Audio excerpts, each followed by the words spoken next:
ტოპ 5 ტბაზე რო ვლაპარაკობ, რო ტოპ 5-ში რო უნდა გაიყვანო მთელი ქვეყნის მასშტაბით. აი ვიდეოს გაგრძელებაა ეს და ტოპ 5 ტბიდან ერთ-ერთი მორიგი შემდეგი. ნახეთ რა სიკიში. ეს არის მეგობრებო ყელიწადის ტბა და ეკუთვნის ყაზბეგს. და მინდა რომ თქვენ თვითონაც ნახოთ,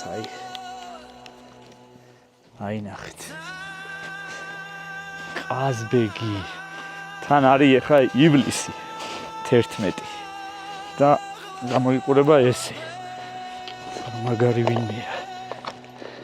ტოპ 5 ტბაში უეჭველი უნდა შევიდეს ისეთ ტბა არის ბატონი ყელიწადი. აი რო ნახავთ და თან ორივე სეზონზე უნდა ნახოთ გამრგვალიც და გაყინულიც და ვიხდებით რამდენად სასიამოვნო ადგილია. მოკლედ ფანტასტიკა უაქ რა.